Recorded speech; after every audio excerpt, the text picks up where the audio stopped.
السلام علیکم ناظرین، خاور نعیم ہاشمی آفیشل میں آپ کو آداب عرض ہے۔ ناظرین، آج ہم باتیں کریں گے حبیب جالب صاحب کی۔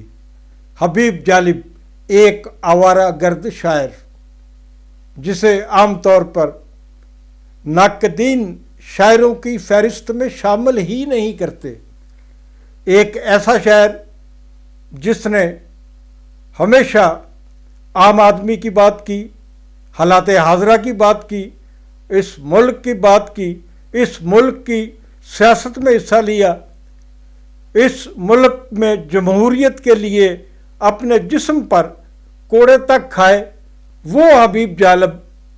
ان کے کئی قصے میرے پاس ہیں۔ جالب صاحب بنیادی طور پر میرے والد صاحب کے دوست تھے، لیکن جب میں بڑا ہوا، جوان ہوا، شعبہ صحافت میں آیا تو میری بھی ان سے دوستی ہو گئی۔ مجھے یہ اعزاز حاصل ہے کہ میں نے حبیب جالب کے ساتھ برس ہا برس لاہور کے پرانے پریس کلب میں تاش بھی کھیلی۔ ہم 10-5 روپے کے کھلاڑی ہوتے تھے، 10-20 روپے جیب میں ہوتے تھے، ہار جاتے تھے۔ حبیب جالب صاحب کو تاش کھیلنے کا فن بہت سلیقے سے آتا تھا۔ وہ بڑے ہی ان حماق سے جیتنے کے لیے تاش کھیلا کرتے تھے۔ جب وہ 200-400-500 روپے جیت جاتے تو مجھے دیکھتے اور ایک کونے میں لے جاتے اور پوچھتے، کاکا کتنے ہارے ہیں؟ میں اگر 10 روپے ہارا ہوں یا 5 روپے ہارا ہوں تو میں انہیں کہتا، چاچا جی میں 50 روپے ہار گیا ہوں۔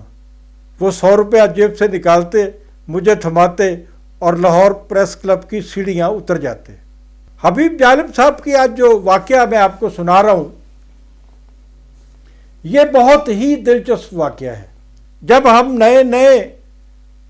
نئے مارکیٹ میں گئے تو ہمیں پتہ چلا کہ ان کا مستقل مسکن جو ہے وہ خورشید محمود قصوری کے والد محمود قصوری صاحب کی فین روڈ والی کوٹھی ہے، اور وہ عام طور پر وہیں پر سویا کرتے تھے۔ پھر ان کے اڈے بدلتے رہے، وہ پریس کلب میں بھی سوتے رہے۔ وہ آخری دنوں میں اداکار مصطفیٰ قریشی کے گھر بھی انہوں نے بہت راتیں گزاری، لیکن سب سے زیادہ وقت جو انہوں نے دیا وہ باری علیق کے صاحبزادے مسعود باری کے پرانی انارکلی والے گھر میں دیا۔ اب میں آتا ہوں اصل قصے کی طرف۔ حبیب جالب صاحب مسعود باری کے گھر جانے کے لیے جب چوک پرانی انارکلی پہنچتے تو وہاں سے وہ ان کے بغل میں ایک بستہ ہوتا تھا، یہ ان کی ایک مستقل نشانی تھی۔ اس بستے میں ان کی کچھ کتابیں ہوتی تھی، کچھ مسودے ہوتے تھے، کچھ شاعری ہوتی تھی، جو بھی کچھ ہوتا تھا ان کا اسی بستے میں ہوتا تھا۔ جب حبیب جالب صاحب پرانی انارکلی چوک میں پان اور سگریٹ خریدنے کے لیے پہنچتے تو ان کے آنے سے پہلے ایک نوجوان ان کا منتظر ہوتا۔ جو ہی جالب صاحب آتے وہ نوجوان ان کے لیے پان لگواتا، ان کے لیے سگریٹ خریدتا، اور خود ان کے پانوں کے اور سگریٹ کی ادائیگی وہ نوجوان خود کرتا۔ پھر حبیب جالب صاحب سے ان کا بیگ لے کے خود پکڑ لیتا، اور حبیب جالب صاحب کے ساتھ ساتھ چلتا ہوا وہ مسعود باری کا جو اڈا تھا، ڈیرا تھا، اس کی سیڑھیاں چڑھتا، اور سیڑھیاں چڑھنے کے بعد اس کو ایسے محسوس ہوتا کہ جیسے اس نے کوئی بہت بڑا قلعہ فتح کر لیا ہے اور بہت بڑا کارنامہ انجام دیا ہے کہ وہ خود حبیب جالب صاحب کو یہاں تک لے کر آیا ہے۔ یہ تو تھا اس نوجوان کا معمول، لیکن اچانک ایک دن کیا ہوا؟ حبیب جالب صاحب پرانی نارکلی کی اسی پان شاپ پہ رکے، نوجوان وہاں کھڑا ہوا تھا۔ جالب صاحب نے اپنے لیے پان بنوائے، سگریٹ لیے، لیکن وہ نوجوان اپنی جگہ سے نہیں ہلا۔ اس نے حبیب جالب صاحب کو ویلکم نہیں کہا، اس نے حبیب جالب صاحب کے پانوں اور سگریٹ کے پیسے ادا نہیں کیے۔ جو ہی حبیب جالب صاحب مسعود باری کے چوبارے کی طرف بڑھنے لگے تو وہ ان کے پیچھے پیچھے ہو لیا۔ جالب صاحب مسعود باری کے چوبارے کی سیڑھیاں چڑھ رہے تھے اور وہ نوجوان ان کے دبے پاؤں پیچھے پیچھے تھا۔ جالب صاحب کمرے میں داخل ہوتے ہیں، وہاں اور بھی بہت سارے لوگ بیٹھے ہوتے ہیں۔